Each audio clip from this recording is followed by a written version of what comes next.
Halo Sobat Nextrend, balik lagi sama Fahmi. Kali ini gue akan kembali membahas soal Samsung Galaxy Tab S8. Tapi di video yang sekarang gue akan lebih dalam lagi mengulas soal kamera. Di sini ada kamera belakang dan kamera depan. Dan menariknya ada sesuatu yang menarik yang gue temukan saat beberapa hari gue memakai Samsung Galaxy Tab S8. Apa itu? Langsung aja tonton videonya sampai habis. Oke, jadi buat Sobat Nextrend yang belum tahu terkait kemampuan kamera dari Samsung Galaxy Tab S8, di bagian belakang, tablet yang satu ini punya dual kamera. Untuk kamera utamanya punya resolusi sebesar 13 megapiksel, lalu untuk kamera ultrawide-nya dia punya resolusi sebesar 6 megapiksel. Nah, lalu untuk kamera selfie-nya dia punya resolusi sebesar 12 megapiksel yang di video review sebelumnya juga gue udah sempet kasih tahu gimana hasilnya. Tapi sekarang gue mau lebih dalam lagi nih guys untuk membahas fitur-fitur kamera apa aja sih yang bisa kalian dapetin dari Samsung Galaxy Tab S8. Oke, sekarang langsung aja kita buka aplikasi kamera di sini. Untuk awal kalian bisa lihat ya di sini untuk tampilan di bagian foto, kalian bisa menemukan menu-menu di sebelah kanannya nih. Di sini ada flash, lalu di sini ada timer, ada pula tampilannya mau 4/3, mau 1/1, mau full, kalian bisa disesuaikan aja sesuai keinginan kalian. Lalu di sini juga ada fitur foto bergerak yang bisa kalian aktifkan. Gak ketinggalan juga di sini ada filter-filter yang bisa kalian pakai ya. Di sini sih cukup banyak nih filter-filternya, ada sekitar 5 filter kali ya di sini. Nah, terus untuk wajah juga ada, dan filter-filter lainnya tuh yang filter warna ada juga. Menurut gua untuk fitur kamera belakang cukup lengkap. Tapi bagaimana dengan fitur kamera depan? Saat gue balikkan kamera, untuk fitur-fiturnya itu nggak ada perbedaan sama sekali. Mungkin sekarang itu ada perbedaan di bagian filter. Kalau misalkan di filter wajah, di sini tuh lebih kelihatan, kalian bisa ngebagusin atau mempercantik muka kalian guys. Terus di sini untuk filter-filter warna lainnya sih semua sama dan bisa disetting tergantung keinginan kalian, intensitasnya mau seberapa besar. Nah, inilah hasil-hasil foto yang gua ambil menggunakan kamera Samsung Galaxy Tab S8.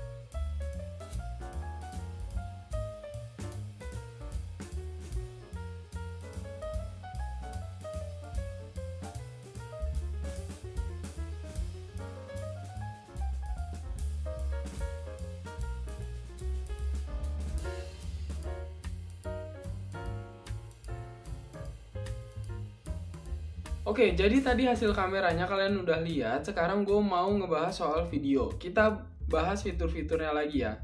Pertama, fitur video, di situ ada setting, lalu di sini ada juga flash, lalu kalian juga bisa menentukan rasio mau 16:9, 1:1 ataupun full kalian bisa. Dan di sini ada pengaturan resolusi.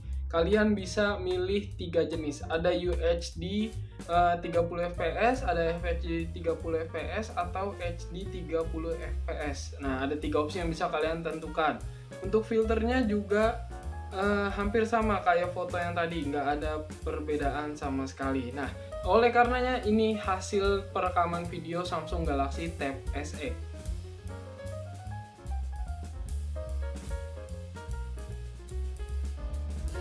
Oh ya, tadi gue hampir kelewat. Gue tadi cuma jelasin kamera belakangnya, tapi kamera selfie-nya belum. Nah, kalau dilihat-lihat untuk kamera selfie ini cuma ada 2 pilihan resolusi pengambilan gambar video. Kalau misalkan tadi ada yang Ultra HD 30 fps, di sini cuma ada 2. Yang tertinggi itu adalah Full HD atau FHD 30 fps dan HD 30 fps, guys. Nah, kalau misalkan filter dan segala macamnya sih di sini sama aja, dan di sini juga nggak ada flash ya. Jadi kalau misalkan kalian ngambil video menggunakan kamera selfie di Samsung Galaxy Tab S8, kalian itu nggak bisa pakai flash guys. Jadi mungkin kalian bisa pakai flash eksternal atau tambahan yang bisa dikaitkan di sini, sebelah sini dekat kamera selfie-nya. Lanjut ke fitur lainnya ya. Kalian bisa lihat di sini ada sejumlah menu. Di sini tuh ada Pro, ada Video Pro, ada sekali pengambilan, ada malam, ada makanan, ada panorama, hyperlapse, dan video portrait. Nah, di sini gue mau bahas satu-satu dulu ya. Ini untuk di bagian Pro, ini nampaknya seperti fitur kamera Pro yang sering gue temukan di smartphone Samsung lah ya. Di sini ada white balance, terus di sini kalian juga bisa menentukan diafragmanya seperti apa, dan ISO-nya juga bisa ditentukan sendiri sesuai dengan kondisi cahaya. ISO-nya itu bisa sampai 800 guys, lumayan gede ya.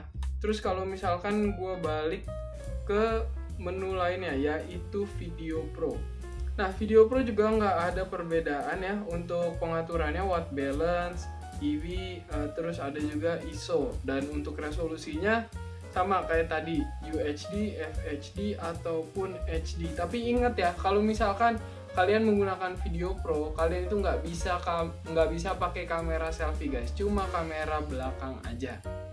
Nah, sekarang gue juga udah sempet coba yang sekali pengambilan.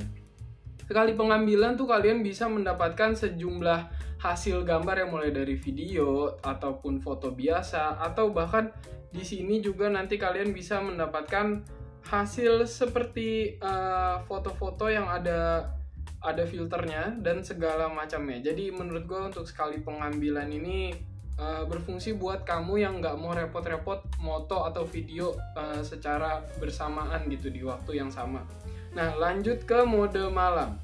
Nah, untuk mode malam sendiri gue udah sempet coba ya, dan hasilnya menurut gue itu tipis-tipis lah bedanya kalau misalkan dibandingkan dengan penggunaan kamera biasa. Entah gue yang salah dalam mengambilan gambarnya, atau gue mengambil di saat kondisi cahaya yang masih cukup terang kalau misalkan hitungan malam, atau gimana gue kurang paham. Tapi untuk hasilnya sendiri gue melihat perbedaannya sih cukup tipis. Nah, terus di sini ada mode makanan. Nah, di mode makanan ini kalian itu bisa menentukan titik fokus dengan memperbesar titik fokusnya ini. Di sini tersedia kayak lingkaran gitu. Terus nanti kalian ini efek blurnya tuh bisa dinonaktifin pakai tanda air yang di sebelah kanan nih. Kalau misalkan kalian mau mengeksplorasi lagi cara foto makanan kalian bisa mengatur warnanya di sini di sebelah kanan yang logonya itu lingkaran terus terbagi-bagi kayak pizza gitu. Kalian bisa langsung atur warnanya seperti apa. Nah, kalau untuk resolusi atau tampilannya sendiri di sini ada beberapa jenis. Ada 4:3, 16:9, 1:1 ataupun full.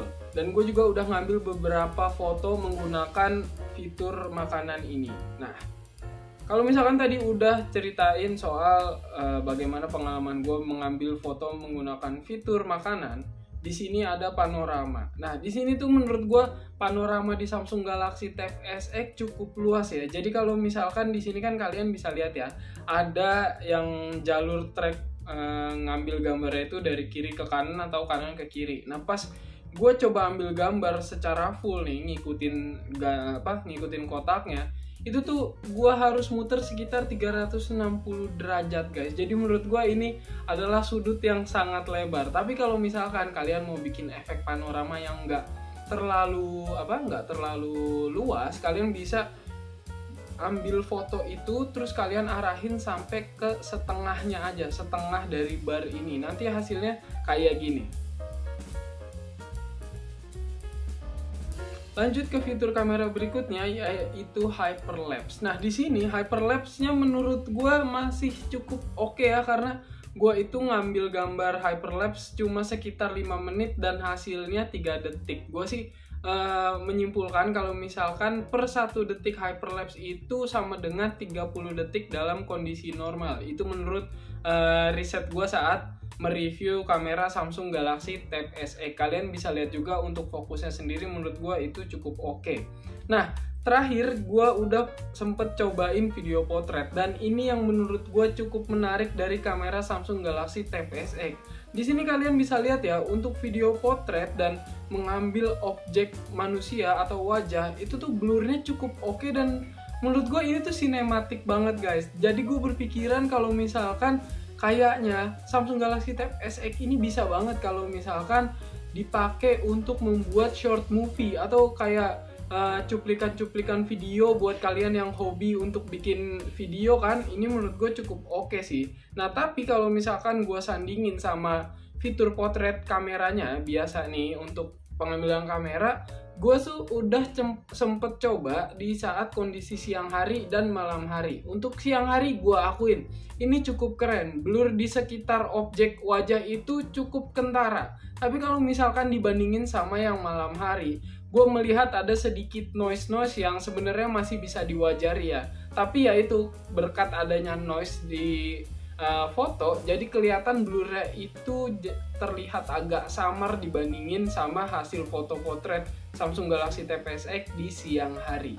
Oke Sobat Nexttrend, jadi itulah hasil review kamera Samsung Galaxy Tab SX yang udah gue lakukan. Bagaimana menurut kalian? Tapi kalau misalkan gue menyimpulkan ya, Galaxy Tab SX ini cocok banget nih buat kalian yang hobi bikin video, foto, ataupun berkonten kreasi. Karena dari hasil kameranya, terutama yang video potret, itu menarik perhatian banget. Dan kalian itu gue rasa nggak perlu kamera DSLR ataupun kamera mirrorless kalau misalkan kalian itu pengen bikin konten yang kebutuhannya itu tidak komersil ya tentunya. Nah selain itu harganya juga menurut gue ini cukup terjangkau karena varian yang WiFi only harganya 9,9 jutaan. Dan untuk spesifikasinya kalian bisa simak berikut ini. Nah, gimana Sobat Nexttrend? Kalau misalkan kalian punya penilaian yang sama ataupun berbeda dengan gua, kalian bisa langsung aja tulis di kolom komentar. Tapi jangan lupa untuk klik tombol like-nya dan subscribe channel Nexttrend. Sampai jumpa di episode-episode selanjutnya bersama gue Fahmi. Bye-bye!